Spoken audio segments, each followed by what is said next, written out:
It's that time again, pack up. Yeah, never a nice thing, but our holiday we've been planning since November last year is now over.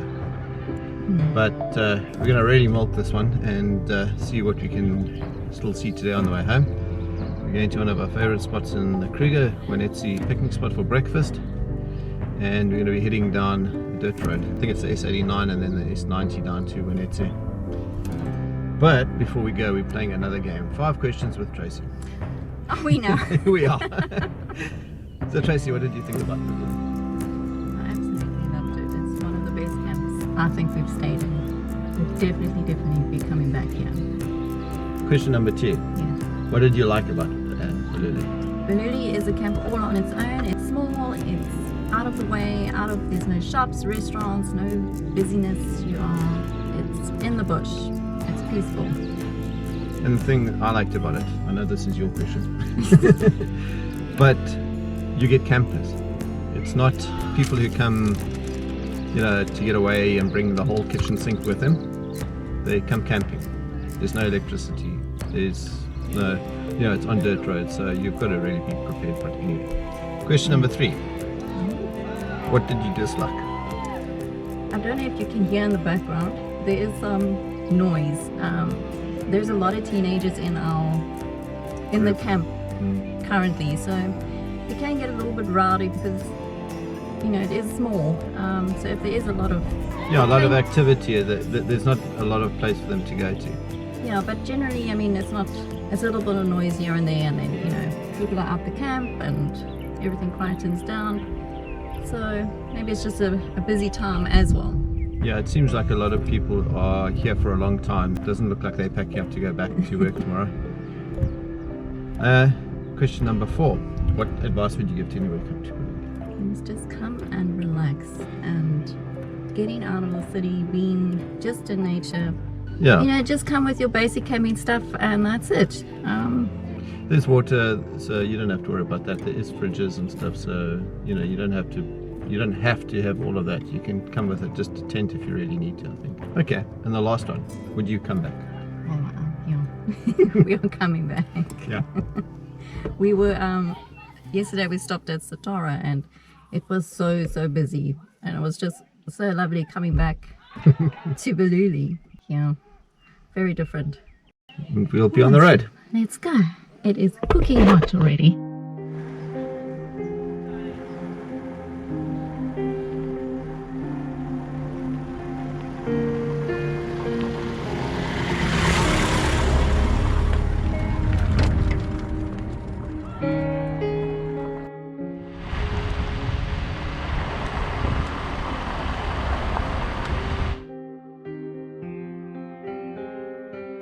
We're here at Kudzani watering hole, and we've just turned off of the S90, and this road, in the one book it says the S141 or the S41, so I'm not 100% sure what it is. We'll confirm it now on some other reference. But there's a couple of wildebeest drinking at the watering hole, and there's a few elephant. I must say that the elephant here are quite dark and quite large. I don't know, I know elephant are big. It just seems like in this area they're bigger, and the herds have been quite big. But we've also been able to see them on the plains a lot easier.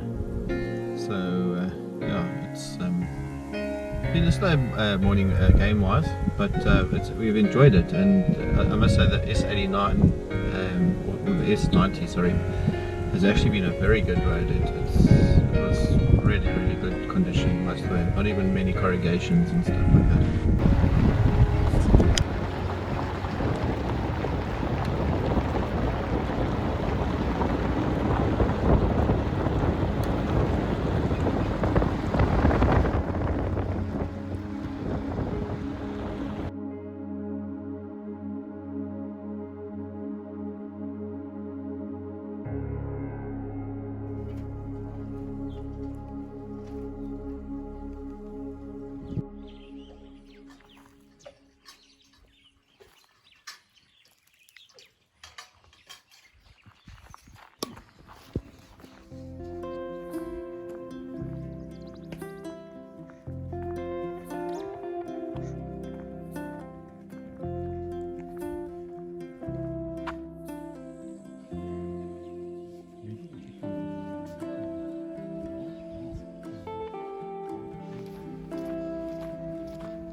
We left Sweni Bird Hide after a few moments of real appreciation for nature and her birds.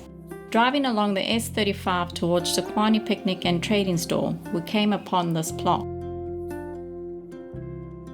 Harry Wolhuter was a ranger of the Sabi Game Reserve, which is now part of the Kruger National Park. On the 26th of August 1903, he was returning from a patrol along the Olifant River. He was travelling with a small group of his staff, and the going was slow. He decided to speed things up and rode ahead with his horse and his dog named Bull. Alone at dark, he heard rustling in the bush and was surprised that the antelope were not moving away from him, but rather towards him. To his surprise, they were not antelope but two lions. He tried to turn, but it was too late. One lion had managed to get itself onto the hindquarters of the horse, which now bucked and dropped Wolhuter to the ground. The horse ran off with the lion in tow. Unlucky for Wolhuter, a second lion managed to get hold of him, biting into his right shoulder and dragging him for about 100 meters before Wolhuter was able to retrieve his sheath knife from his belt and stab the lion in the heart and the neck. The lion eventually succumbed to the wounds, and Wolhuter was able to get himself safely into a tree before the first lion returned. Wolhuter's dog successfully distracted the lion until the staff could come to his rescue. He was then taken to nWanetsi, his home, but there was no medical help, and so he was taken to Komatipoort, a trip which took 2 days. The doctor at Komatipoort was unavailable, and so Wolhuter had to be taken by train to Barberton, where he was hospitalized 3 days after the attack. Wolhuter made a full recovery, although the shoulder troubled him till his death in 1964.